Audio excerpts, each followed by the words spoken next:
there's a sense amongst physicists that the precision, the rigor, the depth of insight amongst the ancient Sanskrit wise people, the rishis, speaks to us today, to the scientific mind. Oh, very much so. The story is told about Oppenheimer, Robert Oppenheimer, when he saw the first blast, nuclear blast at Alamogordo. And the press said, "What were you thinking when you saw the first atomic bomb?" And he said, "Well, I was thinking of the dance of Shakti." The dance of Shakti, yeah. And as I recall, he used a quote from the Bhagavad Gita to describe the atomic bomb, yeah. brighter than 10,000 suns. Brighter than 10,000 suns. Yeah. So this is called, the Vedic writing and the Upanishads are called science by people who've studied them, not only in ancient times, but today. Yeah. Science meaning to discriminate between this and this. Well, Dean, we're going to be taking a break shortly. We'll be back in just a couple of minutes. We've got a lot to explore about the Sanskrit tradition and its relevance to us in our lives. Thank you.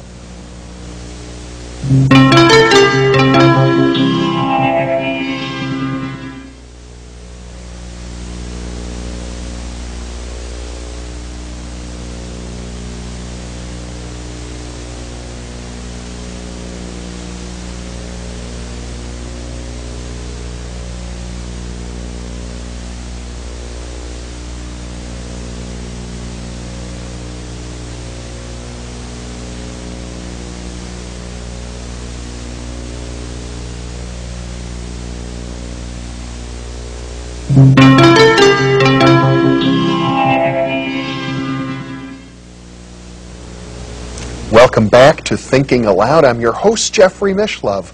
We're talking about the Sanskrit tradition with physicist and Sanskrit scholar Dean Brown. Earlier, Dean, I mentioned what you might even think of as an equation. Atman equals brahman, which to me is one of the fundamental insights of the Sanskrit tradition. The idea is, I think, the essence within each of us, Atman, is the same as the essence of the whole universe, Brahman. Yes, the biggest thing that you can think of is Brahman. Ever expanding. It is all the universe and all the many universes, if we have parallel universes, all summed up into one unbounded, expanding everything. And also the supreme deity. And the supreme deity, Brahma. On the other scale, the smallest thing you can think about is your center, and your true self is smaller than any of the parts that go to make it up. It's not your body, it's not your ego, it's not your self-image, it's essential inside of all of those. And the equation of the Veda is Atman equals Brahman. That which is everything is that which is your essence, personally. That seems to be at the heart of all mysticism, really. Yes, I think all other forms of mysticism, all the other traditions, all the other cultures arrive at the same point.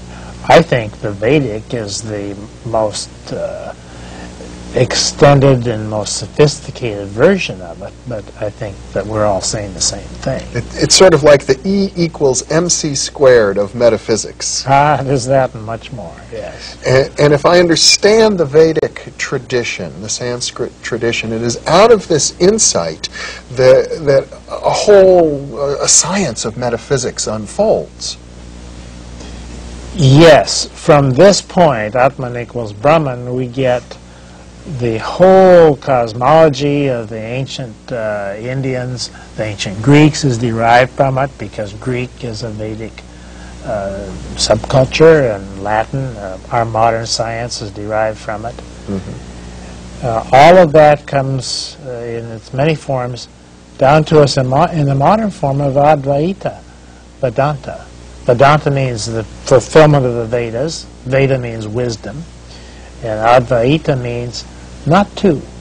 That which is the biggest is not different from that which is the smallest.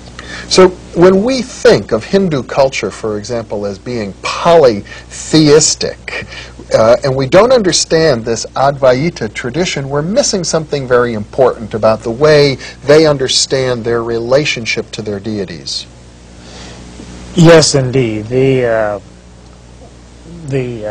Vedic tradition, the Vedic wisdom is so extensive that when a person comes to it, he brings himself to it first. So the first thing one finds in the Veda is himself. And his polytheism, as it goes deeper and deeper into it, becomes a monotheism, and beyond a monotheism. Even monotheism is not essential enough, not subtle enough to get the idea that you ultimately find in the Veda. Yeah. Now in Plato we have the notion of the world of ideals. We call it the Platonic world, the world of pure forms. But this is also found in the Vedic tradition. See, that's in the Veda, in Sanskrit, that's called the Ritambara Pragyan. Ritam is where we get our word right. This is right, this is a right angle, make a right turn at the corner. Let's make it right. Let us correct something. That all goes back to the Sanskrit idea of that which is perfect. And everything in the universe, everything that's manifest, is imperfect. So the dynamic of the universe is for the imperfect to dynamically approach the perfect. And the metaphysics, the practical aspect, as I understand it, of the Vedic metaphysics is that through disciplines, through meditation, through centering oneself, we are able to apprehend that Ritambara world, that perfection, and then we can bring it into manifestation in our lives. Yes, by keeping your eye on the perfect and letting your feet find the way in nature, we bring about the expression of perfection in the manifest. And so the word atman, the Sanskrit root man, mankind, mind, mental, manifest, manual, are all part of our word human, mean manifest the ideal. So the word human combines that sense of aum, the sound of the universe, with the idea of manual, taking action, using your hands, being here and now in the world. Yes. And even the word action comes from the Sanskrit idea of prakriti. To act comes from prakriti, and prakriti is their word for nature, practical. Practical is in contrast to theoretical.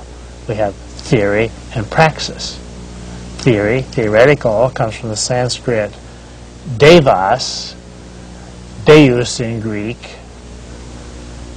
theos in Greek, deus in Latin, divine, which originally means senses.